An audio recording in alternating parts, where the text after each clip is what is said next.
With lawmakers set to discuss juvenile crime, we hear from another state's attorney echoing the calls for change to hold young criminals accountable. Then thousands of auto thefts plaguing the city, but only 3% have led to an arrest. Our team investigates why the numbers are so low. Rain and flooding threats moving in tonight. Our Weather Authority team breaks down the next weather maker. Plus, we're digging deeper into a report that says Baltimore City's Housing Authority owes nearly $8 million in past due water bills. Live from WBFF in Baltimore, this is Fox 45 News at 4.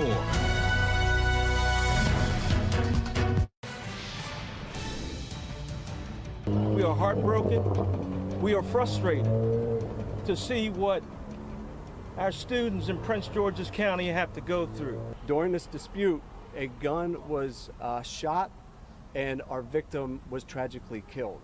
Dreams every young person should have should be lived longer than we've seen today.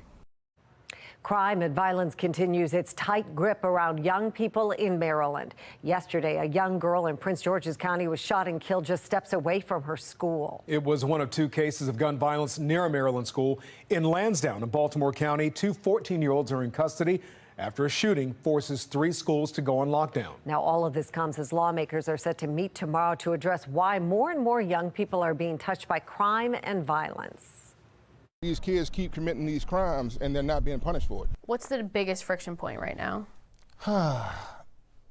It's hard to say one. There are several friction points. Again, the inability to arrest for misdemeanors.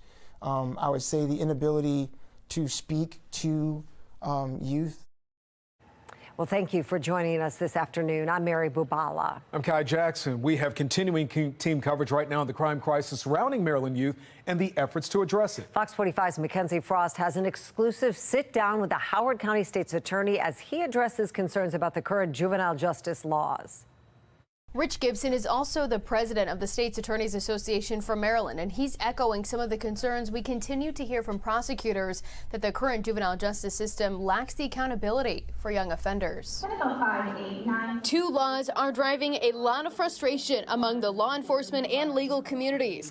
New data from the Department of Juvenile Services show an increase in some crimes, like a 220% increase in gun offenses and nearly a 55% increase in stolen cars.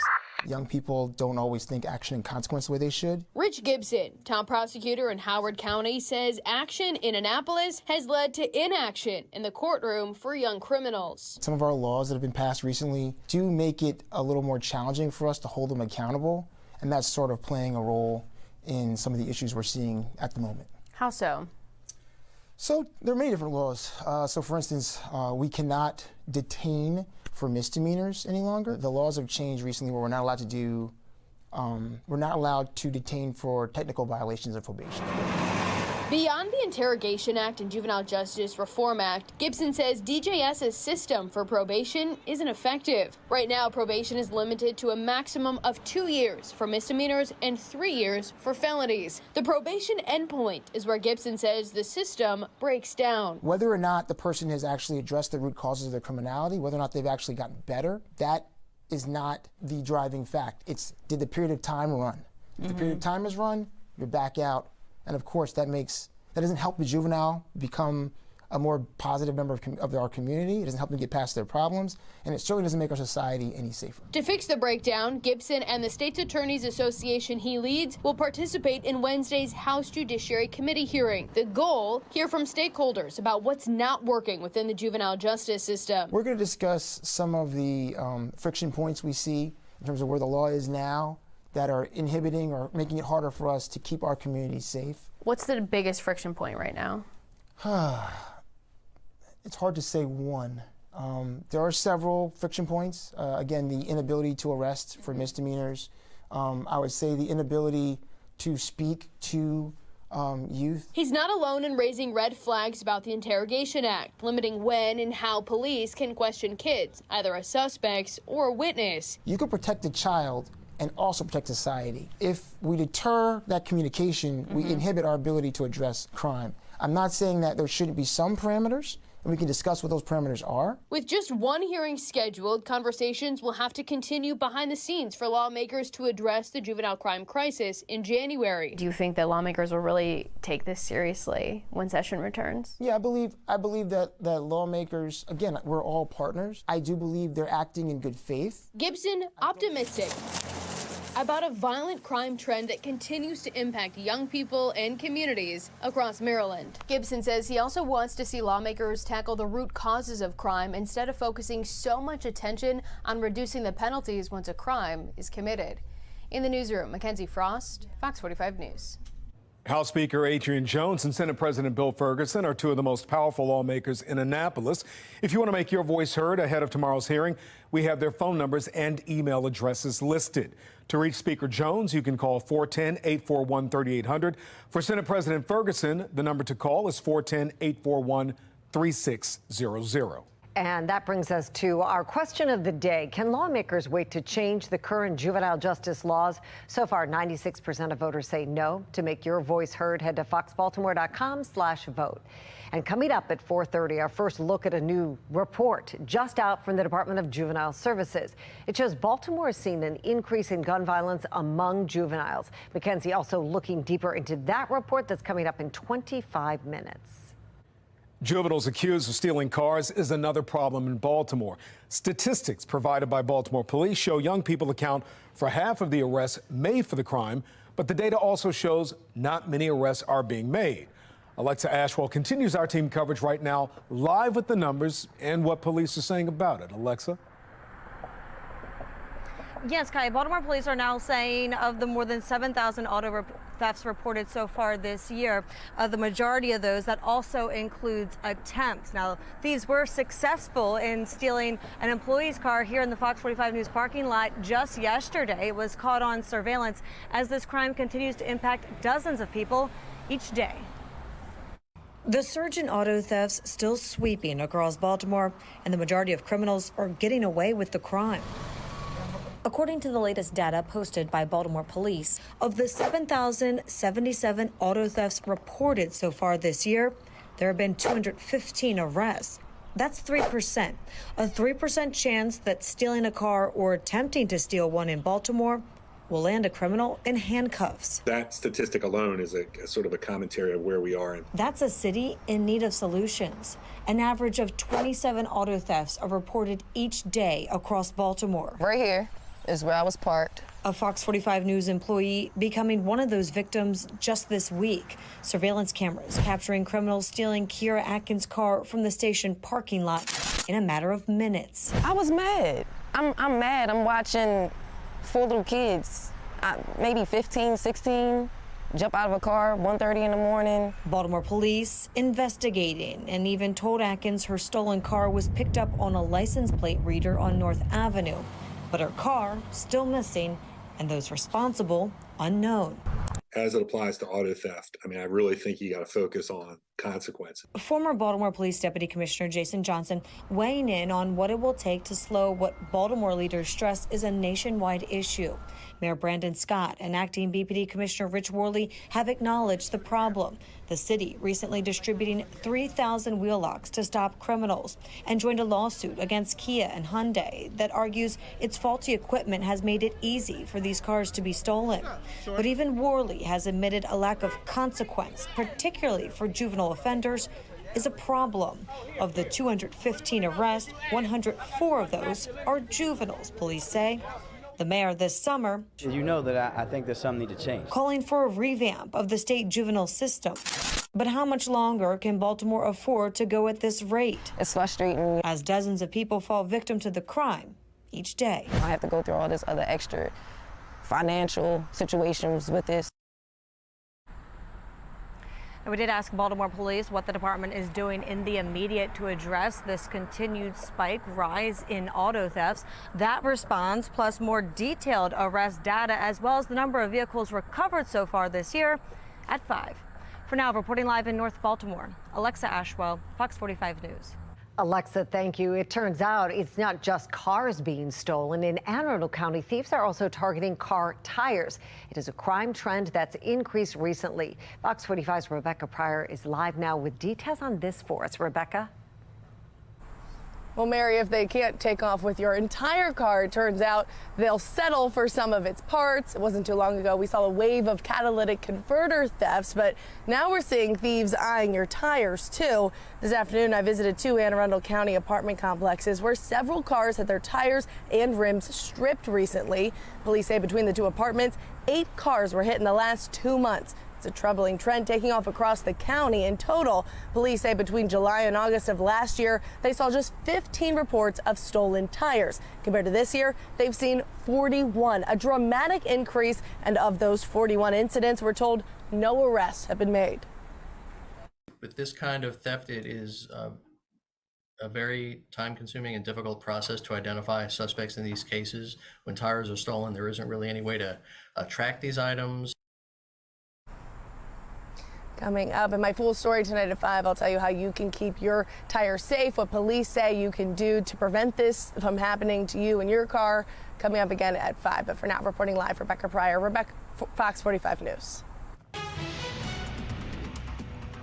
We are keeping track of our next weather maker, and we're already starting to see a few showers across parts of the state. Many of us dry right now, but as we look a little bit farther south, there are a few very spotty showers, and this is all part of our latest weather maker. So you'll notice on a larger view, we do have a cold front that is heading our way, so you want to make sure that you are staying weather alert. Over the next few hours, there could be some strong, possibly severe storms with gusty winds and heavy rain possible. Coming up, I'll have a closer look at the timing and the threats in my Weather Authority forecast. Back to you. Jasmine, thank you. A victim comes forward in a growing Annapolis sexual assault case. In July, police charged Roberto Medina with raping and sexually abusing children at an unlicensed daycare on Hilltop Lane. Now, police identified multiple alleged victims from 2013 through 2015. Now another victim is coming forward saying they heard about the charges and were inspired to speak out. Medina is now facing an additional 6 charges related to the allegation. He's being held without bond. We are following breaking news out of Washington. House Speaker Kevin McCarthy given the green light into an impeachment inquiry against President Biden, the case Republicans are making. A new lawsuit against BGE for those struck with external gas regulators they didn't want. Howard County students continue to deal with late buses and even no-show buses. Next, Fox 45 News demands accountability from the school system on when these issues will be fixed.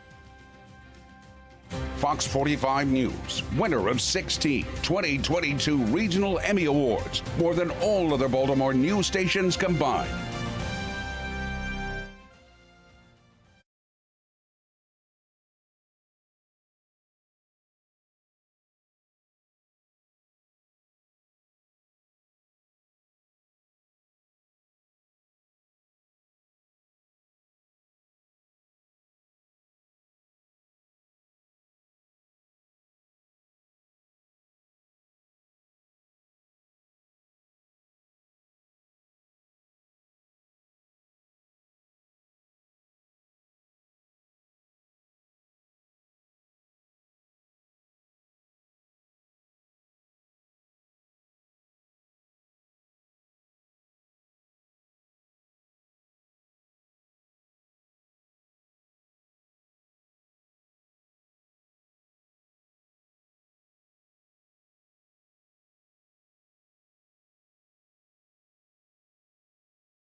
We're taking a live look at the White House on the left side of your screen and the U.S. Capitol on the right. Tonight, House Speaker Kevin McCarthy has endorsed launching a formal impeachment inquiry into President Joe Biden. That push for impeachment comes after a months-long effort from the House GOP to connect the president to the business dealings of his son, Hunter. House GOP investigations so far have not produced any evidence the president benefited from Hunter Biden's deals. Republicans say a formal inquiry will give them more investigative tools to find potential presidential corruption.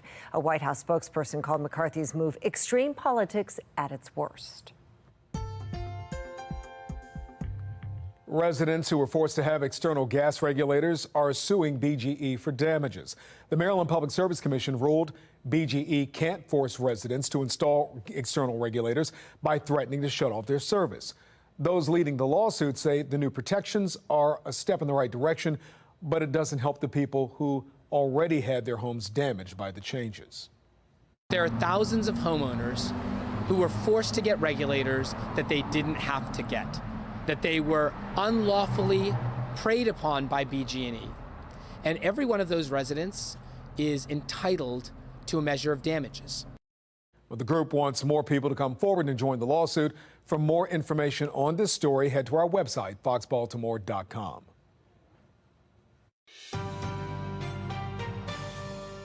They have yet to arrive to school on time because of buses. Not a single day have they arrived to school on time. And well, Howard County parents are still outraged, as they should be, over the school system's rocky start with Zoom transportation. The school system is facing blowback for awarding a 3-year, $81 million contract to the California-based bus company. Fox 45's Amy Simpson live for us in Ellicott City with those lingering concerns about students and trying to get to school on these buses. Amy? Yeah, Mary Kai, you just heard from that mom. She tells me that her 3 elementary schoolers here in Ellicott City have yet to be on time for class, but she also tells me those young students are now on their 4th bus driver so far this year. We're now into the 3rd week of classes, and these types of transportation woes are still a frequent topic for parents, particularly online. And according to the district's website, no buses were canceled today, though several routes are still suspended due to a driver shortage. HCPSS says it's no longer posting daily bus delays. They say parents will have to sign up for the Zoom app to be notified of that information. once the school year has started, the concerns have just gotten worse, and they've made some improvements, but not to the rate that we would expect. And certainly now a lot of us are concerned that we're going to be in the winter months without a real solution to what's going on now. And this Howard County mom now organizing a town hall for parents and families next week to come together and have a voice and share those concerns about student transportation. Now, today I specifically asked Howard County Public Schools if it's committed to its contract with Zoom Transportation, given all the issues that it's had over these first few weeks of school. I also asked about the ongoing impact to any student athletics or extracurriculars, but today our questions went unanswered. We're live in Ellicott City. Amy Simpson, Fox 45 News. Amy, thank you. That town hall is scheduled for Tuesday, 6 p.m., September 19th at the Central Branch of the Howard County Library in Columbia. The group says due to capacity limits, attendees must register online for a free ticket. Right now, it is unknown if anyone from Howard County Public Schools will attend. Well, some exciting news for fans who missed out on last week's all-time low concert. The Friday show that got rained out last week has been rescheduled. This is video from last Friday, fans taking cover from the storms at the fairgrounds. Gates for the new show will open at the Maryland State Fairgrounds this Thursday at 6. Gym Class Heroes, Grayscale, and Lauren Hibbert will also perform. Tickets from the show that got canceled are valid for the new performance, and more tickets are still available for fans who still haven't gotten them yet. For more information, head to foxbaltimore.com. Well, we're tracking our next weather maker. These are live pictures out of Baltimore and Towson. We do expect storms late tonight, and it could impact your commute tomorrow. Meteorologist Jasmine Lomax here with your hour-by-hour forecast. Kind of a steamy September day today. Oh my goodness. It feels like the heat just won't go away. Yeah. But once we get past this next weather maker cold front, we're talking those nice fall-like temperatures. And if you are going anywhere over the next few hours, you should be good to go. You'll be dealing with those hot temperatures, but it's late tonight when we have the chance for showers and storms. Currently, we're at 88 with mostly cloudy skies over Baltimore. It feels like it's in the 90s, so another hot and humid day. Across the state, we're mainly seeing the mid to upper 80s. We've also got 88 in Laurel, and we've got the mid 80s in Westminster, so all around very warm. Now, most of us dry right now, but you can see a couple of very stray showers closer to Easton. We've got a flood alert in place for Hartford and Cecil counties. That's going to go through the night, and this is all as we get ready for that next weather maker. It has the threat of heavy rain, and that could lead to localized instances of flooding. So we're keeping track of this cold front. Ahead of that, notice many areas with rain and storms. Now, as the cold front continues to drive eastward, our rain chances will increase. Now, just to break down that timing on the future scan, as we get closer to midnight, the showers and storms move toward the Baltimore metro, and we could have some strong storms at times. Then, as we get closer to 2-3 o'clock, the showers and storms are now over the eastern shore. Starting off tomorrow morning around 8 a.m., looking at a few spotty showers, and that could mean wet roads on your drive.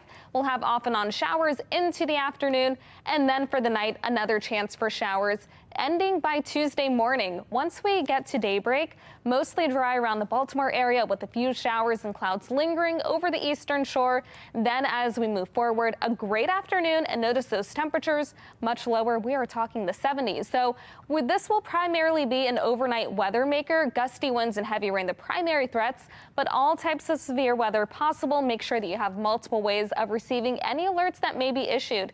After today, we're talking a very, very dry forecast over the next several days.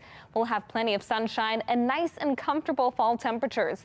70 for the low overnight. Then as we head into the day tomorrow, 83 for the high with the next chance for scattered showers and storms. This is followed by temperatures only around 80 on Thursday. We'll have plenty of sunshine and then a gorgeous day on Friday. Great way to start the weekend. 78 with plenty of sunshine. Then we're talking 82 on Saturday, 83 on Sunday. And as we head into the upcoming week, temperatures remain in the low 80s. Back to you. This has to be costing MGM millions of dollars. MGM has been hit with a major cybersecurity issue. The latest on the incident impacting their website, room access, and slot machines. Baltimore's Housing Authority owes nearly $8 million in water bills. We talk live with Inspector General Isabel Cumming on her latest findings. Oh my goodness, a man in a Ravens jersey punched many times this weekend during the Washington Commanders game. Next, hear from him on what happened.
Making headlines, Aaron Rodgers suffers a season-ending ankle injury during his debut with the New York Jets. Take a look. The 39-year-old star quarterback was hurt on his fourth snap in last night's game against the Bills. An MRI test today revealed Rodgers completely tore his Achilles when he was sacked. Rodgers, who turns 40 later this year, had spent his entire career with the Packers before coming to the Jets. Well, the Ravens dealing with a serious injury themselves. Running back J.K. Dobbins suffered a torn Achilles Sunday, ending his season. Safety Marcus Williams also hurt, along with two other starting offensive linemen, Tyler Lindenbaum and Ronnie Stanley. Coach John Harbaugh addressing the injuries. Marcus has a pec injury. He's consulting with the doctors right now. He'll be out for a while. It may not be a season ender, though. There's different options that he has, so we'll keep you updated on that and it's soon, because he'll have to make a decision soon on a possible surgery there. Tyler has an ankle sprain, so I'd say week to week right now. He may be out for this game. Ronnie has a knee sprain. So again, that'll be kind of similar to Tyler right now. So we'll see where those guys are at, but they could be out this game. And we'll be counting on the guys, if they are out, to step up and play. Dobbins is expected to undergo surgery on Friday. Well, caught on camera, it's a little disturbing to see a brawl breaks out during the Washington Commanders game Sunday. One man in a Ravens jersey is seen getting punched several times, and we're hearing from him today. As I'm getting restrained in front of CSC event staff, there's another fan that came and just assaulted me 6 times in my face. Well, we hear from Martino Ancora as he was headed to the emergency room. According to him, he was nudged in the shoulder by a man in front of him. He says he nudged the man back, and that's when that erupted. Multiple officials tell our sister station in D.C. that Ancora instigated the fight. Said that you may have instigated this. What's your reaction to that? The videos is the proof in the pudding. You know, I did share some. I never assaulted anybody or put my hands on anybody first. Ancora was arrested and told he had been permanently banned from FedEx Field. But as we see, he's okay despite that. Well, a new report finds youth crime is spiking in Baltimore. Next, hear how the Department of Juvenile Services is addressing it. Baltimore's Inspector General finds the Housing Authority is behind nearly $8 million on its water bill. How does this happen? Inspector General Isabel Cumming joins us live in studio next to talk about it. Potential malfeasance by the highest education official in the state requires answers. And continued calls for accountability from the top education official in Maryland. The latest on our continued investigation into the decision to shield test results from the public.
The Department of Juvenile Services in Maryland is out with a new report detailing the data of juvenile crime. And statewide, the numbers are going down, but in Baltimore City, it's not. Fox 45's Mackenzie Frost questioned DJS Secretary Vincent Schiraldi about the agency's plan to hold young people accountable for their actions.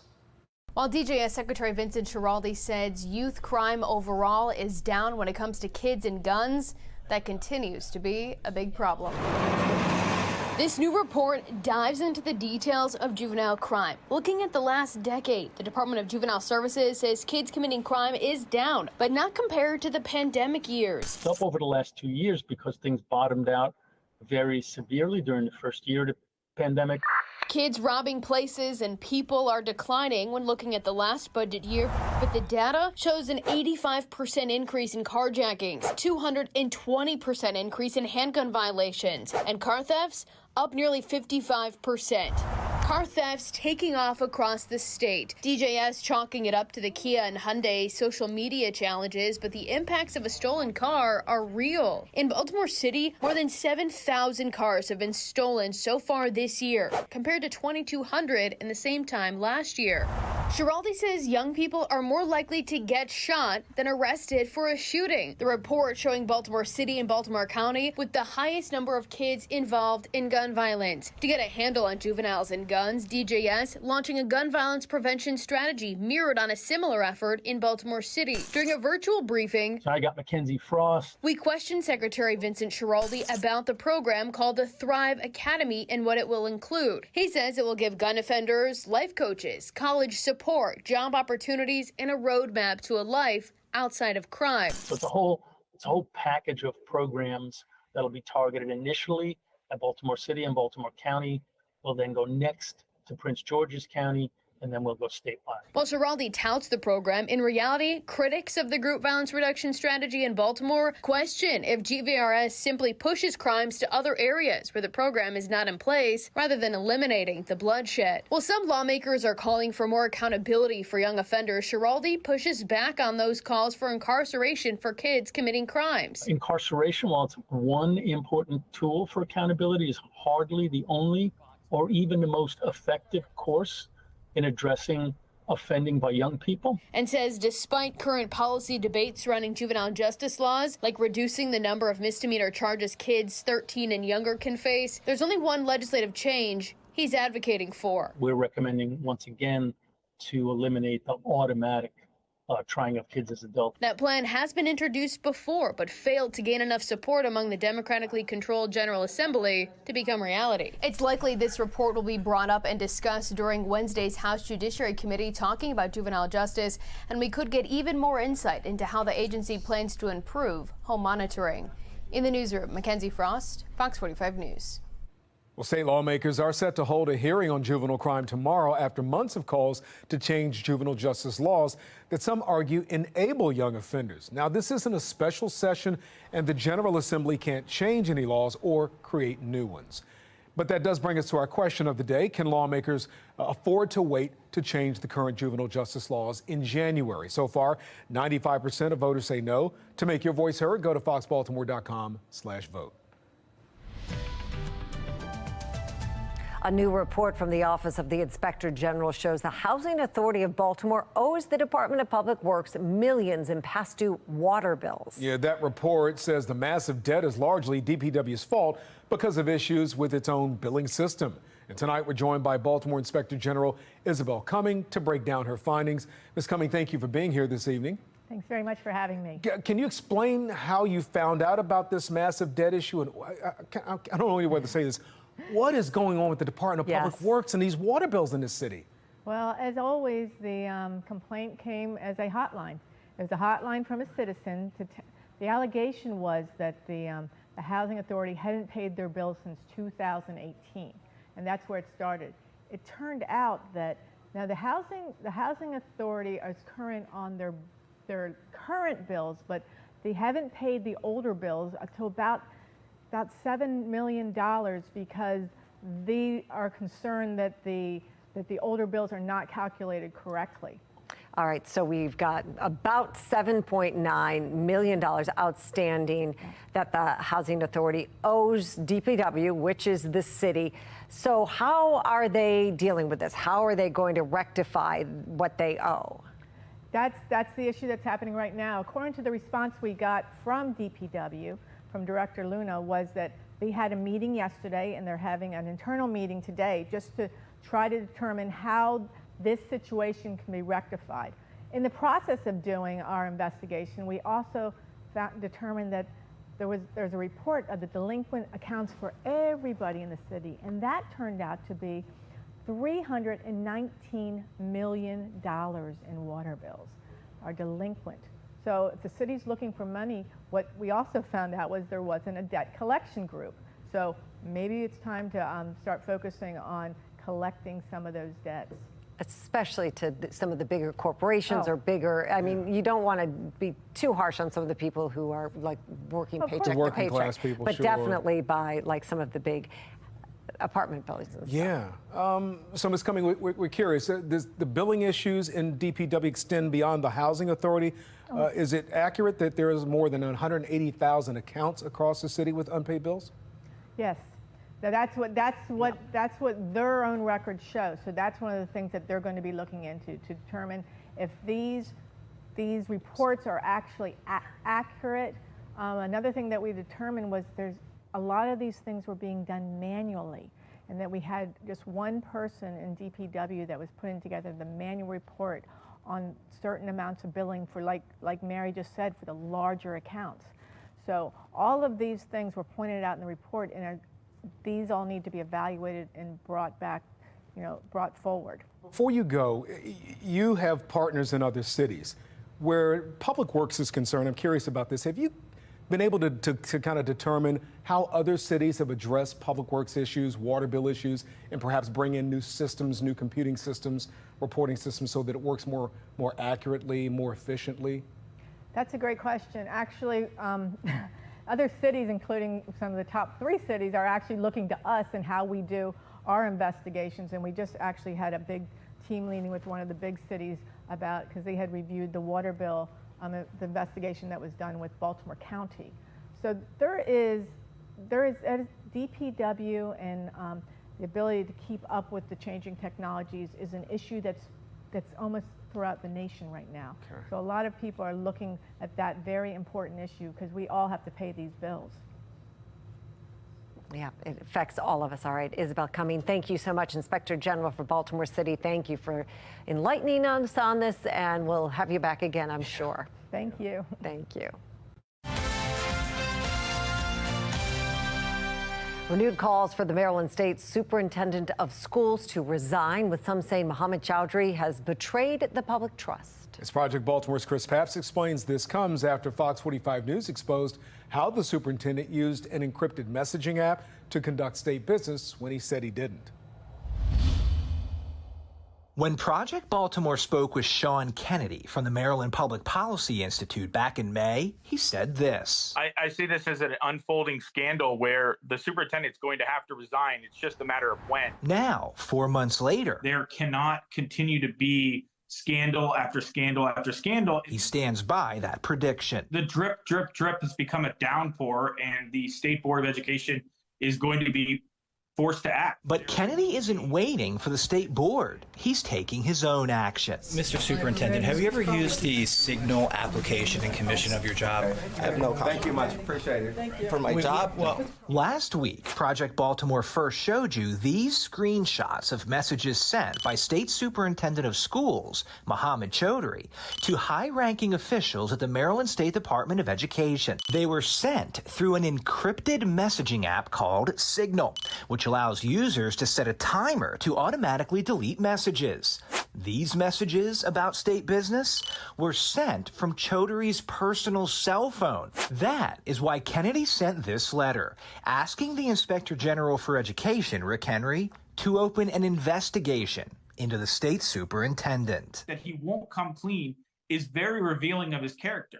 He'd rather cover it up, lie about it, and try to move on than tell the truth. In the letter, Kennedy cites Project Baltimore's reporting over the past month, exposing how the superintendent used Signal to discuss government policy and vendor contract decisions, how Chaudhary used a secondary undisclosed email to engage in state business, and how his state-issued cell phone was set to auto-delete text messages after 30 days.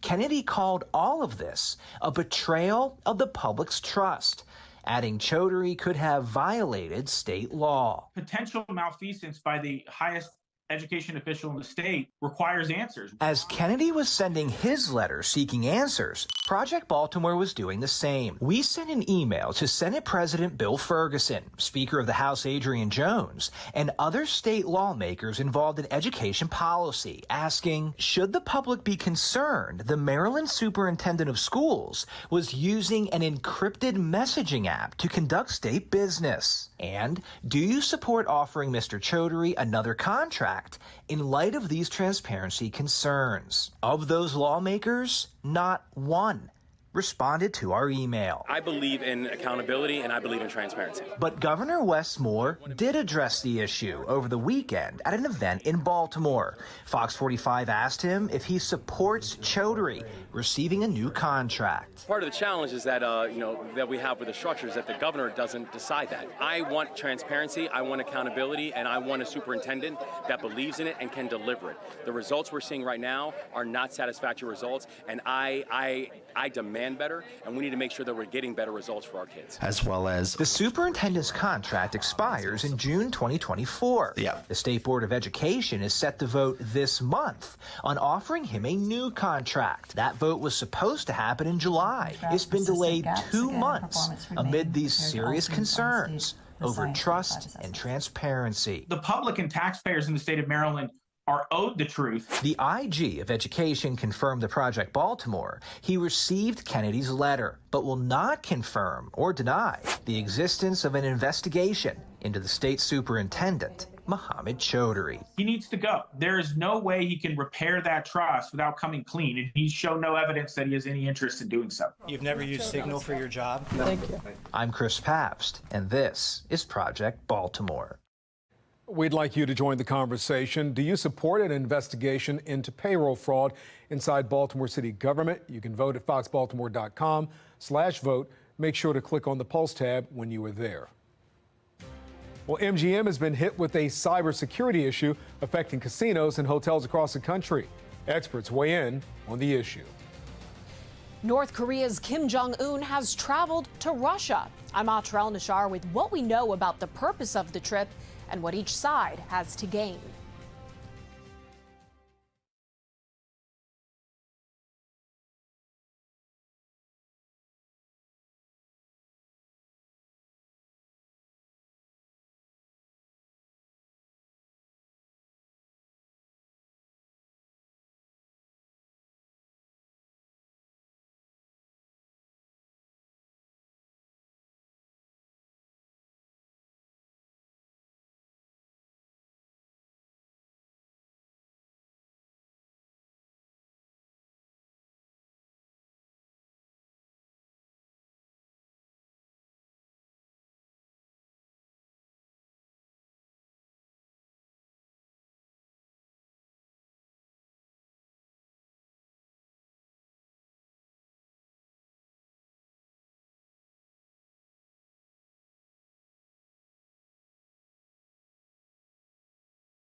Right now, you're looking at lava lighting up the skies over Mount Kilauea in Hawaii. It's one of the most active volcanoes on the planet.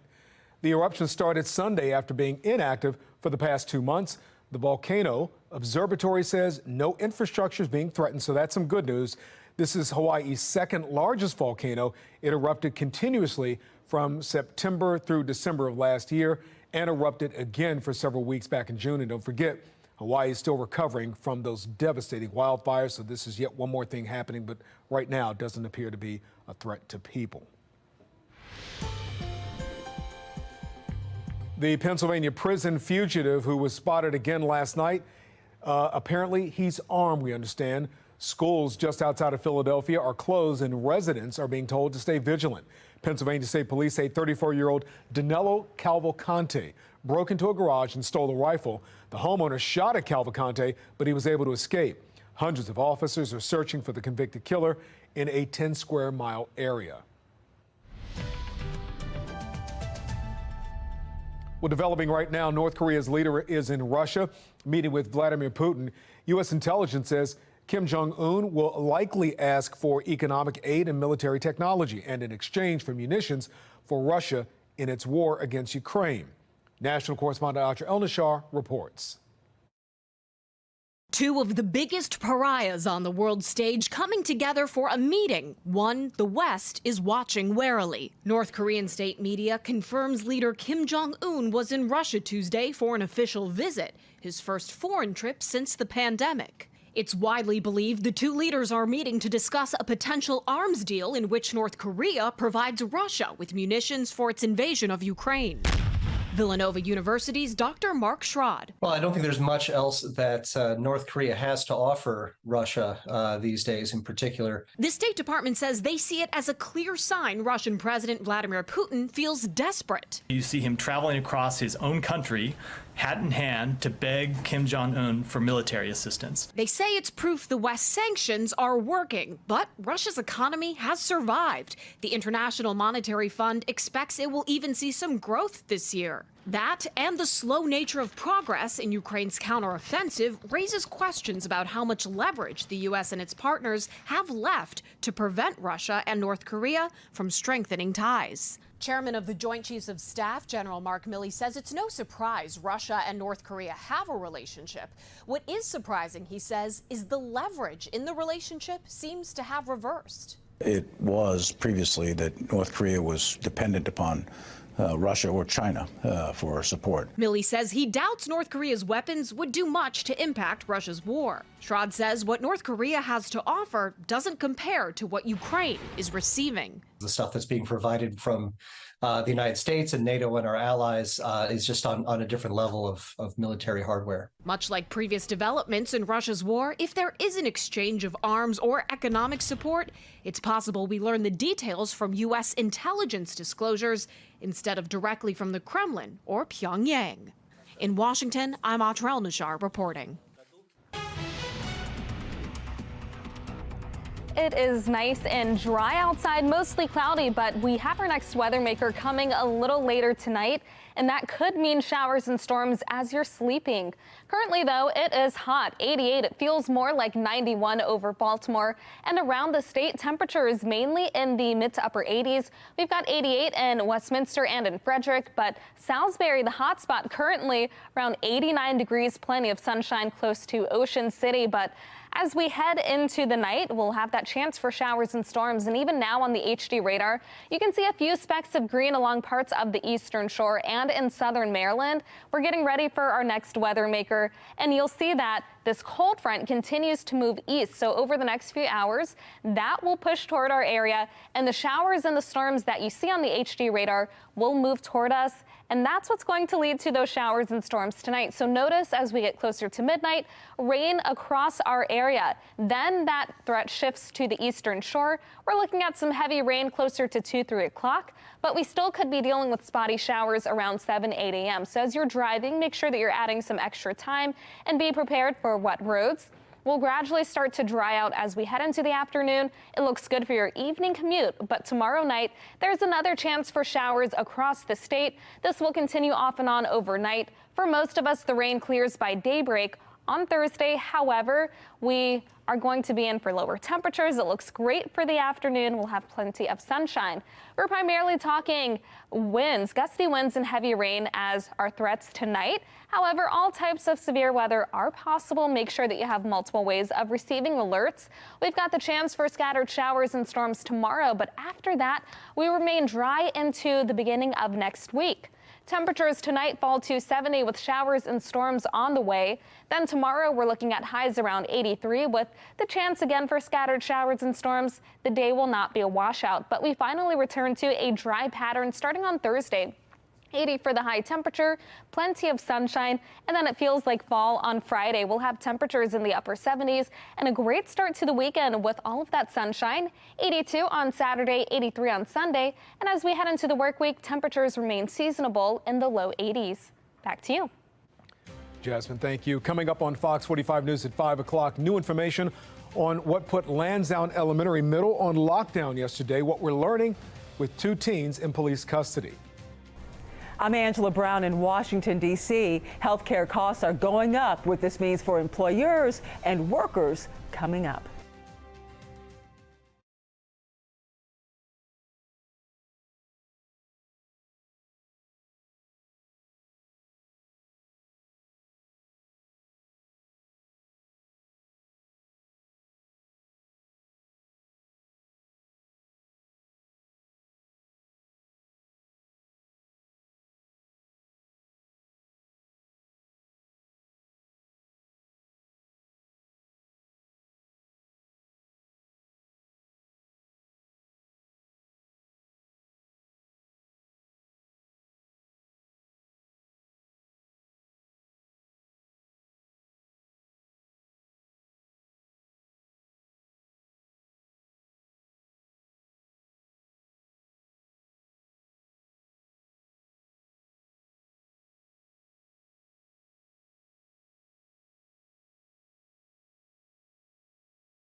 MGM has been hit with a cybersecurity issue. It began Sunday and is affecting resorts and casinos across the country. The company says law enforcement is aware and they proactively shut down the system to protect data. In 2019, MGM was hit with a hack that leaked personal details of more than 100 million people. American workers and businesses are bracing for another financial hit, another jump in healthcare costs. The National Desk Angela Brown explains how inflation is contributing. One major factor driving up costs is inflation. That's because contracts between a hospital and a medical provider, sometimes 2 to 4 years long, those contracts are coming up now and costs are higher due to inflation. A stunning new report published in the Wall Street Journal predicting the cost of employer health care surging 6.5% for 2024. Right now, the average yearly cost per employee is over $14,600. But now when you increase 6.5% on top of 14,600, that creates a much bigger difference and a much higher cost to absorb. Eric Calciano is the lead benefits advisor for New City Insurance. He says for the most part, companies will absorb those costs. Right now, there's labor shortages everywhere. Employers understand that they need to remain competitive when it comes to offering compensation, when it comes to their benefits packages. With a fraction of the cost passed on to workers. They won't pass it along to them in terms of increased payroll deductions, but they will pass it along to them in terms of additional co-pays, higher deductibles, higher co-insurances. Making health care affordable is a big issue for voters. A Pew poll found in June that 64% of respondents said that affordable health care is a very big problem. Reporting in Washington, D.C., I'm Angela Brown. Coming up on Fox 45 News at 5 o'clock, two 14-year-olds arrested on gun charges. What we're learning about the case. And if thieves can't take your car, they might take your wheels instead. We look into what's behind a growing number of tire thefts in Anne Arundel County.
Another top prosecutor in Maryland voices concern over the juvenile justice laws, what he argues needs to change. A new crime trend taking aim at the tires you're driving around on every day, the best way you can keep your car safe. That's why today I am directing our House committee to open a formal impeachment inquiry into President Joe Biden. House Speaker Kevin McCarthy officially files an impeachment inquiry for President Joe Biden. Why, he says, it's necessary. Live from WBFF in Baltimore, this is Fox 45 News at 5.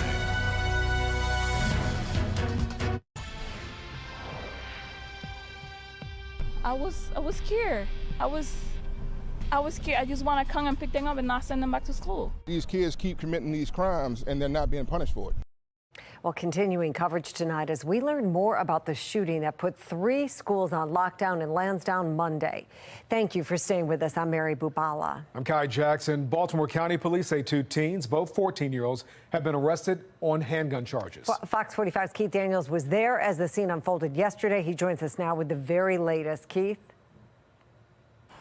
Well, Mary and Kai, that situation unfolded here behind me. Now tonight, Baltimore County Police say the two teens, both the alleged shooter and victim, are now in the hands of the Department of Juvenile Services, both facing multiple charges, including possession of a handgun. In fact, police say it's a ghost gun, which is a handgun that doesn't have a serial number and cannot be traced by police. Now, the lockout at the schools was triggered by a shooting investigation next door to Lansdowne Middle School. Officers arrived at the Lansdowne Guard Apartments at about 2:40 yesterday, responding to shots fired. Police found a 14-year-old boy shot in the hand. The incident put Lansdowne Middle School, Lansdowne Elementary School, and Riverview Elementary School on a brief lockdown, delaying dismissal. A father who was there to pick up his daughter from the middle school was visibly frustrated over what happened, knowing juveniles might be involved. I don't know the circumstances of why they got into a shootout, whatever it was, but whatever it is, they should have never had access to firearms. And I don't want to hear nothing about gun control. Gun control is irrelevant. Gun control is stupid, the way they have it set up in Maryland. Criminals are going to break the law regardless. So they don't care about your laws. Well, we are back here live, and according to this police report obtained by FOX45 News, we've learned the victim previously attended Woodlawn Middle School, but is not currently enrolled at any Baltimore County public school. Investigators say the other suspect is currently a 9th grader at Lansdowne High School. Well, live in Lansdowne, Keith Daniels, FOX45 News. Thank you. We have been hearing from police, parents, and now even more prosecutors who are calling for change to Maryland's juvenile justice laws. Ahead of Wednesday's House hearing, FOX45's Mackenzie Frost sat down with the Howard County State's Attorney Rich Gibson to hear his concerns. Rich Gibson is also the president of the State's Attorneys Association for Maryland, and he's echoing some of the concerns we continue to hear from prosecutors that the current juvenile justice system lacks the accountability for young offenders. 2 laws are driving a lot of frustration among the law enforcement and legal communities. New data from the Department of Juvenile Services show an increase in some crimes, like a 220% increase in gun offenses and nearly a 55% increase in stolen cars. Young people don't always think action and consequence the way they should. Rich Gibson, town prosecutor in Howard County, says action in Annapolis has led to inaction in the courtroom for young criminals. Some of our laws that have been passed recently do make it a little more challenging for us to hold them accountable, and that's sort of playing a role in some of the issues we're seeing at the moment. How so? So there are many different laws. So for instance, we cannot detain for misdemeanors any longer. The laws have changed recently where we're not allowed to detain for technical violations of probation. Beyond the Interrogation Act and Juvenile Justice Reform Act, Gibson says DJS's system for probation isn't effective. Right now, probation is limited to a maximum of 2 years for misdemeanors and 3 years for felonies. The probation endpoint is where Gibson says the system breaks down. Whether or not the person has actually addressed the root causes of their criminality, whether or not they've actually gotten better, that is not the driving fact. It's, did the period of time run? If the period of time is run, you're back out. And of course, that doesn't help the juvenile become a more positive member of our community. It doesn't help them get past their problems, and it certainly doesn't make our society any safer. To fix the breakdown, Gibson and the State's Attorneys Association he leads will participate in Wednesday's House Judiciary Committee hearing. The goal, hear from stakeholders about what's not working within the juvenile justice system. We're going to discuss some of the friction points we see in terms of where the law is now that are inhibiting or making it harder for us to keep our community safe. What's the biggest friction point right now? It's hard to say one. There are several friction points. Again, the inability to arrest for misdemeanors. I would say the inability to speak to youth. He's not alone in raising red flags about the Interrogation Act, limiting when and how police can question kids, either as suspects or a witness. You can protect a child and also protect society. If we deter that communication, we inhibit our ability to address crime. I'm not saying that there shouldn't be some parameters, and we can discuss what those parameters are. With just one hearing scheduled, conversations will have to continue behind the scenes for lawmakers to address the juvenile crime crisis in January. Do you think that lawmakers will really take this seriously when session returns? Yeah, I believe that lawmakers, again, we're all partners. I do believe they're acting in good faith. Gibson optimistic about a violent crime trend that continues to impact young people and communities across Maryland. Gibson says he also wants to see lawmakers tackle the root causes of crime instead of focusing so much attention on reducing the penalties once a crime is committed. In the newsroom, Mackenzie Frost, Fox 45 News. House Speaker Adrian Jones and Senate President Bill Ferguson are two of the most powerful lawmakers in Annapolis. If you want to make your voice heard ahead of tomorrow's hearing, we have their phone numbers and email addresses listed for you right there on your screen. To reach Jones, you can call 410-841-3800. For Ferguson, the number to call, very similar, but it's 410-841-3600. And if you'd like to connect with more of your elected leaders, our website, making it easy for you, go to foxbaltimore.com, click on the menu at the top left of your screen, select lawmakers, and from there you can enter your home address and find the officials who represent you at the local, state, and federal levels. That brings us to our question of the day. Can lawmakers wait to change the current juvenile justice laws? To make your voice heard, go to our website, foxbaltimore.com/vote. Well, juvenile stealing cars, another big problem here in Baltimore City. Statistics provided by Baltimore police show young people account for half of the arrests made for that crime. But the data also shows not that many arrests are being made at all. Alexa Ashwell joins us live with the very latest numbers and what police are saying about it tonight. Alexa? Yes, Mary, and Baltimore police are now telling us the more than 7,000 auto thefts reported across Baltimore so far this year also includes attempts. As you know, just yesterday, criminals were successful in stealing an employee's car right here from the Fox 45 News parking lot as this crime continues to impact dozens of people each day. Here you go. Take a look at the latest statistics. We have Baltimore police saying 7,077 auto thefts have been reported so far this year, and of those, there have been 215 arrests. That's 3%. Fox 45 News employee becoming one of those victims just this week. Surveillance cameras capturing those criminals stealing Kira Atkins' car from the station parking lot in a matter of just minutes. Police say young people account for nearly half of the 215 arrests that have been reported so far this year. Former Baltimore Police Deputy Commissioner Jason Johnson says these young people must be held accountable. As it applies to auto theft, I mean, I really think you got to focus on consequences. And we have some more numbers for you brought to us by the Baltimore Police Department. In addition to the 215 arrests, BPD says the department has made 150 more arrests for other auto theft related offenses, and more than 4,000 vehicles taken have in fact been recovered. As for the crime that happened here, right here in the Fox 45 News parking lot, no arrests have been made. Reporting live in North Baltimore, Alexa Ashwell, Fox 45 News. Thank you, Alexa. Well, it's not just stolen cars. In Anne Arundel County, thieves are also targeting tires. Fox 45's Rebecca Pryor reports in recent months, police have seen a significant spike in criminals driving off with your wheels. Rebecca? Okay, apparently, if they can't take your entire car, they'll settle for some of its parts. Not too long ago, you'll remember we saw a wave of catalytic converter thefts, but now thieves are eyeing your tires too.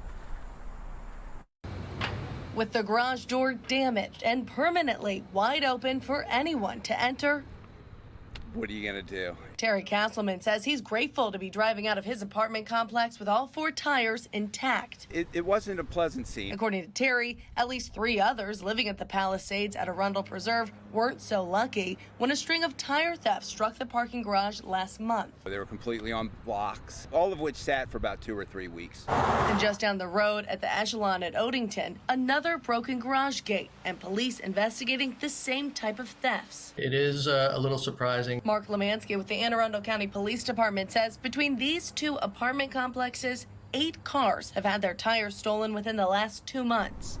It does affect apartment complexes, but it's also happening at hotel parking lots and industrial area parking lots. It's a troubling trend taking off across the county. Lemansky says between July and August of last year, police saw just 15 reports of thieves stripping tires. Compared to this year, there's been 41. none of which have ended in an arrest. When tires are stolen, there isn't really any way to track these items. It's also unclear what's driving the crime, except for maybe opportunity and desire. Lemansky says the best way to keep your car safe, parking in well-lit areas, preferably with working surveillance cameras nearby. Now, I reached out to management at both of those apartment complexes asking when they plan on fixing those broken garage gates, but as of news time tonight, I have not heard back. Reporting live, Rebecca Pryor, Fox 45 News. Not a single day have they arrived to school on time. Coming up after the break, school bus frustrations persist. Howard County parents voice their concerns as bus routes are continuously canceled. Plus, a heated debate over security at the border, the new threat lawmakers are pointing to. And it's still mostly dry around the state, but we're getting ready for our next weather maker. That could lead to a few showers and storms while you're sleeping. I'll break down the timing and when to expect dry weather in my full forecast.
New tonight, House Speaker Kevin McCarthy announces he is formally launching an impeachment inquiry into President Biden.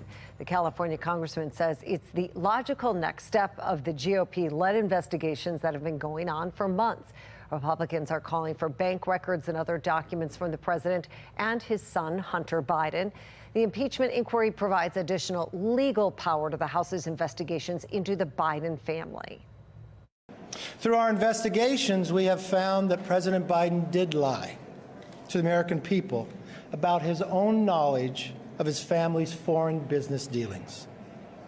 Eyewitnesses have testified that the president joined on multiple phone calls and had multiple interactions. Dinners resulted in cars and millions of dollars into his son's and his son's business partners. The House GOP conference plans to hold a meeting on Thursday morning where Republicans are also expected to make a forceful pitch on Republican-led congressional investigations. And a live look right now from the nation's capital, where a White House spokesperson is blasting the impeachment inquiry, calling it extreme politics at its worst.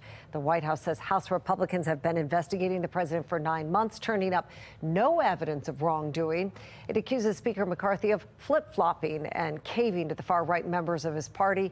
Earlier this month, McCarthy insisted an impeachment inquiry would only be opened by vote on the House floor, not by the declaration of one person. Once the school year has started, the concerns have just gotten worse. Well, turning to a crisis in the classroom now, some families in Howard County are still not satisfied with student transportation. We continue to hear complaints about late buses, canceled buses, and questions about how long these problems are going to continue. Fox 45's Amy Simpson live for us in Ellicott City tonight, where a mom says her elementary schoolers have yet to be on time for school. Amy? Mary, yes, and that mom says even 12 days into the school year, her kids now are also on their 4th school bus driver. That's why she's now planning a town hall, wanting to give parents a voice in this debate. Already the 3rd week of school, and this Howard County mom says the bus problems persist. They have yet to arrive to school on time because of buses. Not a single day have they arrived to school on time. During those first few days back, Howard County parents were outraged over the district's rocky start with Zoom transportation. The district facing blowback for awarding a 3-year, $81 million contract to the California-based bus company. From news of 20 canceled routes coming late at night to concerns about the drivers behind the wheel. I'm sorry, we just got in from Spokane, Washington. We're not familiar with Maryland. We're not familiar with these routes. Those transportation troubles still a frequent topic for parents, particularly online. You see online consistently still buses are not showing up on time. That's a problem. Buses cancel at the last minute. Howard County Schools providing updates online. A number of routes restored and adjustments made since the first day. According to the district's website, no buses were canceled today, though these routes are still suspended due to a driver shortage. The routes impacting students of all ages across 7 schools. As for bus delays, the district says it's no longer posting that info publicly online. Parents will have to sign up for notifications on the Zoom app to be notified if their children's bus is running more than 10 minutes behind. I feel like communication has been a weak spot for our county right now. Even cutting communication with parents and replacing it with an app for children on Zoom buses, that's not okay. This mom of 3 public school students says she started speaking up when her kids' bus routes were eliminated earlier this year, part of the district's choice to adjust school walk zones. She says her advocacy helped get bus service going once again. Now she's advocating for other families, organizing a town hall for parents and families next week. Once the school year has started, the concerns have just gotten worse, and they've made some improvements, but not to the rate that we would expect. And certainly now a lot of us are concerned that we're going to be in the winter months without a real solution to what's going on now. Now today, I specifically asked Howard County Public Schools if it's committed to its contract with Zoom, given all of the issues we've seen in recent weeks. Also asking about the ongoing impact to things like student athletics and extracurriculars. But today, our questions to the district went unanswered. We're live in Ellicott City. Amy Simpson, Fox 45 News. Well, that town hall is scheduled for 6 p.m. next Tuesday, September 19th at the Central Branch of the Howard County Library in Columbia. The group says due to capacity limits, attendees must register online for a free ticket. Right now, it is unknown if anyone from Howard County Public Schools will attend that town hall. We are currently nice and dry. It's hot and steamy, but we have our next weather maker coming. That will lead to showers and storms, but also a nice cool down. 88 for the current temperature and mostly cloudy over Baltimore. It feels like it's in the low 90s, so another very hot summer-like day.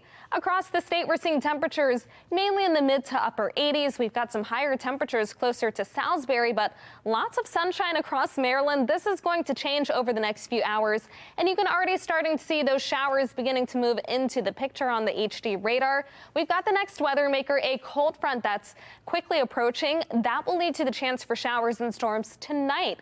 So as you're sleeping, you may hear a few rumbles of thunder. You could see some lightning. Make sure that you have multiple ways of receiving any alerts that may be issued. You'll notice as we get closer to 11, 12 o'clock, those showers and storms move into the Baltimore metro. There could be some areas of heavy rain at times. Then this quickly moves toward the eastern shore by about 2, 3 o'clock. The heavy rain moves out of the region by daybreak, but we still could be waking up to a few stray showers in the morning. If you have a commute around that time, you want to make sure that you're adding some extra time to the commute and driving safely. Rain will gradually taper, and it looks good for the evening commute. But for the night, another chance for showers and storms. This does clear by daybreak on Thursday, and for the afternoon, gorgeous. Plenty of sunshine, and notice those temperatures in the 70s and possibly the low 80s. So for tonight's storms, we're mainly talking gusty winds and heavy rain. All types of severe weather possible. Make sure that you have, again, those multiple ways of receiving any alerts, especially since this will be an overnight event. We've got the chance for scattered showers and storms tomorrow, but in the days that follow, we have a nice and dry pattern, and it'll feel like fall with lower temperatures. 70 for the low tonight with showers and storms. Then tomorrow, highs around 83 with another round of scattered showers and storms. The day won't be a washout, but it's not until Thursday when you can expect that sunshine and a dry forecast. 80 for the high, then 78 on Friday. Temperatures in the low 80s on Saturday and Sunday, but great weather for the weekend. After that, we stay in the low 80s on Monday and Tuesday. Back to you. We are heartbroken. We are frustrated to see what our students in Prince George's County have to go through. Still ahead tonight, another young life lost to gun violence in Maryland just steps away from her high school. The new report just out highlighting the extent of the juvenile crime crisis. I'm Kayla Gaskins. Coming up, lawmakers zero in on another type of threat increasingly coming across the southern border.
Taking you live to Philadelphia tonight, where just northwest of the city, schools in a community are still closed in the area, and residents are being told to stay vigilant after the prison fugitive was spotted again last night. And now we are told he is armed.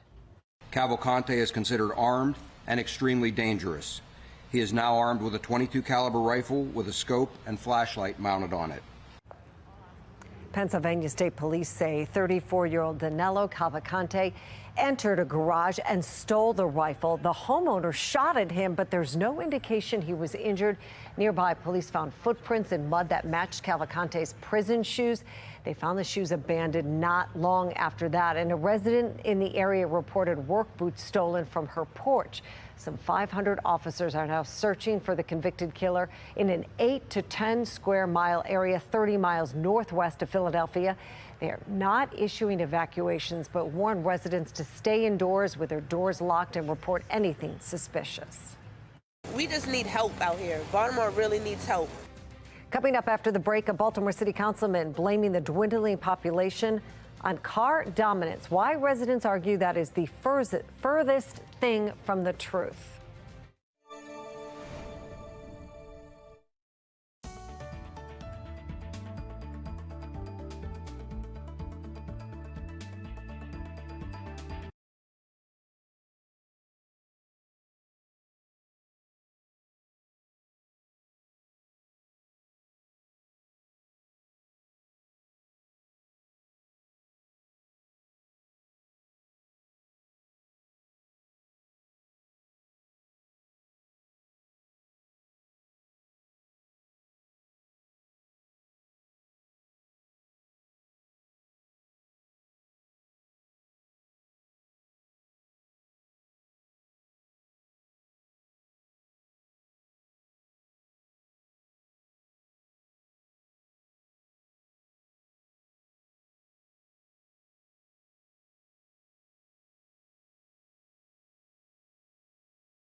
The Department of Juvenile Services out with a new report detailing the data of juvenile crime statewide.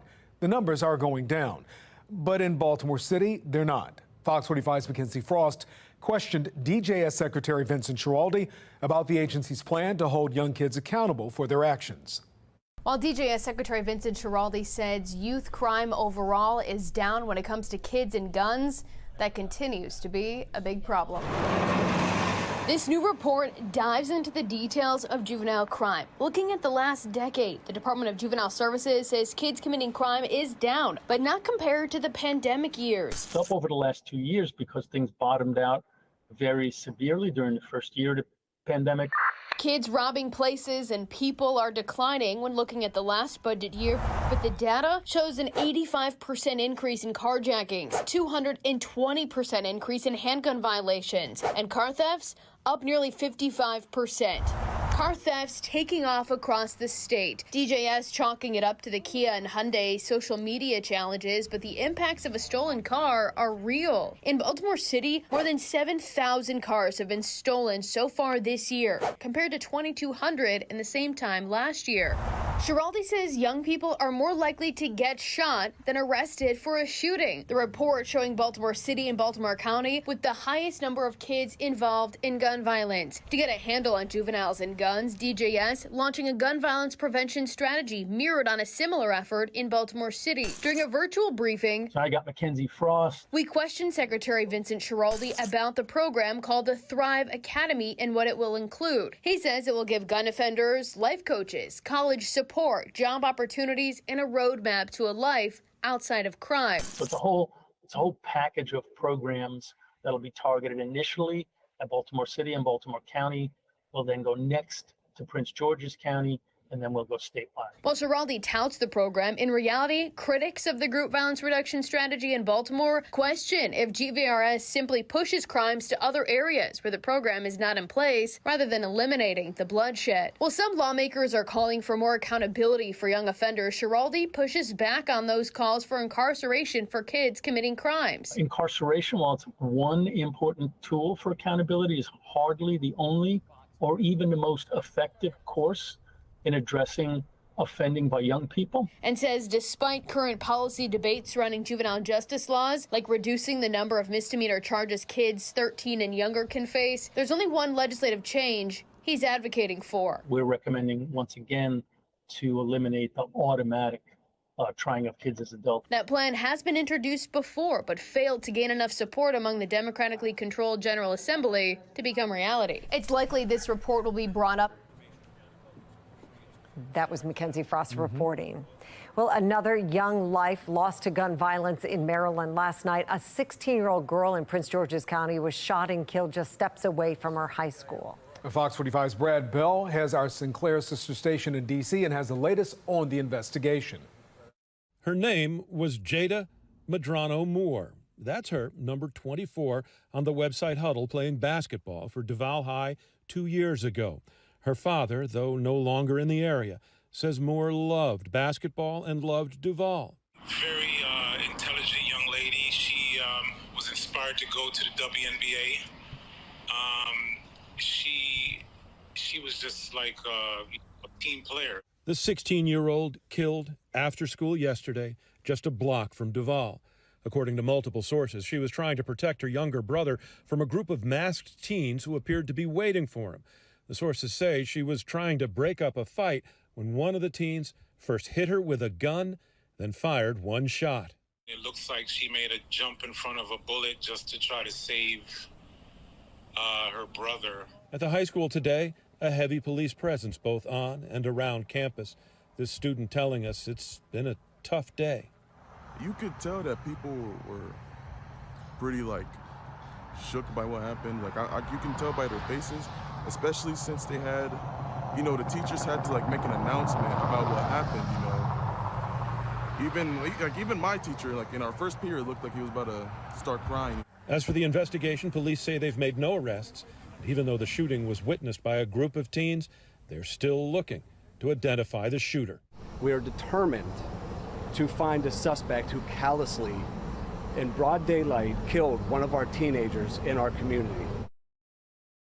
And that was Brad Bell reporting. State lawmakers are set to hold a hearing on juvenile crime tomorrow after months of calls to change juvenile justice laws that some argue enable young offenders. Fox 45's Megan Gillen speaks to a law enforcement expert on what needs to be reevaluated in order to see some real change. A House committee hearing set for tomorrow could set the stage for what lawmakers will do to address juvenile crime soaring across the state of Maryland. Law enforcement expert Mari Richards weighing in on the changes that could come from this. This is not a special session, so we know no changes can be made to the current laws on the books, but They can be discussed. Are there any laws regarding juveniles that you feel need to be reevaluated? Well, absolutely. The whole juvenile justice reform bill needs to be repealed, and also the juvenile interrogation bill needs to be repealed. There is nothing wrong with the original laws. What you have here is the result when you get lawmakers who want to put the interests of criminal offenders ahead of victims, and now you see the results. Richards went on to talk about issues within the Department of Juvenile Services, pointing out situations where young people with ankle monitors are still out, getting into trouble. Again, this House hearing is scheduled to take place virtually tomorrow at 1 p.m. I'm Megan Gilland, Fox 45 News. And that brings us back to our question of the day. Can lawmakers wait to change the current juvenile justice laws? So far, 96% of voters say no. To make your voice heard, head to foxbaltimore.com/vote. I don't see how cars would have an effect on people leaving the city. I've never said, hey, I'm not going there, there's too many cars. I have said, hey, I'm not going there, there's too much crime. A Baltimore City councilman is blaming cars for the decline in population across Baltimore over the past few years. Councilman Ryan Dorsey's argument about a car-dominant city not topping the list of concerns for many Baltimore residents. Fox 45's Jeff Abel has more on Dorsey's comments and why some say the reality is far different.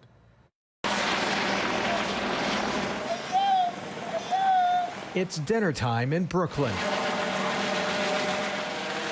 And there's a familiar sound in the air. They broke into our house twice in the same day. As police search for the latest suspect, residents here complain this is no place to call home. I'm from Glen Burnie. If I had the money to get a house back out there, I would go back out there. In fact, Baltimore has lost almost 6% of its residents over the past decade. Its population is now the lowest it's been in more than a century. And today, one city leader didn't blame crime for the exodus, but cars. Councilman Ryan Dorsey posted on social media that our population loss is directly aligned with the trajectory of car dominance and the city's investment to cater and shift to car dominance. You cannot properly understand or effectively address population loss without directly confronting car dominance. I don't see how cars would have an effect on people leaving the city. I've never said, hey, I'm not going there, there's too many cars. I have said, hey, I'm not going there, there's too much crime. And that's exactly what people say about Baltimore City. In fact, of the top 5 big cities recently named as the most car dependent in the United States, all of them have actually seen their populations grow, not decline, according to the most recent census. Politicians doing what they want to do, say this and that, come in the office, say they're going to do this and that, and never. It's a game. That's a game. For longtime businessman John Sachs, it's not cars but crime that's taking the heaviest toll on the city's shrinking population. I believe that people will leave the city at enormous rates until we figure out how to stop all the lawlessness that's going on in the city. That doesn't even make sense about the cars. Like, for me, like, it's just like we just need help out here. Baltimore really needs help. That was Jeff Abel reporting. In March, Councilman Dorsey also proposed a citywide ban on gas-powered leaf blowers. That proposal has yet to be approved. Turning now to a city in a crisis at the border, a different type of threat increasingly coming across the southern border, causing alarm for some lawmakers. National correspondent Kayla Gaskins reports. As the country reflects on the anniversary of the 9/11 terror attacks, some immigration experts and Republican lawmakers warn the country is no safer today than 22 years ago. We are vulnerable to global terrorism because this administration has thrown open the border and will not protect us. Pointing blame at the current administration's chaotic withdrawal from Afghanistan and the surge of illegal migration across the southern border. It's also an invitation to terrorists. If you're the next planner of 9/11, it's obvious where you go. Yeah. You go to Mexico and you come right across. Custom and Border Patrol data shows 146 foreigners on the terror watch list attempted to cross the southern border so far this year. There were 3 attempts at the northern border. Numbers up 50% from last year and already totaling more than the last 6 years combined. Experts like former U.S. Customs and Border Patrol Chief Robert Vitiello point out these are just the ones we know about. We have thousands of people getting away from the Border Patrol every single 24 hours, and it's just been encouraged by the choices that this administration has made. According to the Washington Post, border arrests surpassed 177,000 in August, a big jump from the 99,539 arrests made in June. It wasn't that long ago. This would be the slowest time of the year on the southwest border because of the extreme temperatures that occur in places like Arizona and deep South Texas. A Fox News poll taken in August shows just 33% of voters approve of how Biden is handling border security. The southern border poised to play an important role in the 2024 presidential election. GOP contenders working to prove to voters they're the one who can fix the illegal migration crisis. In Washington, I'm Kayla Gaskins. A new poll sheds light on how Americans really feel about the coronavirus. The shocking numbers after the break. New study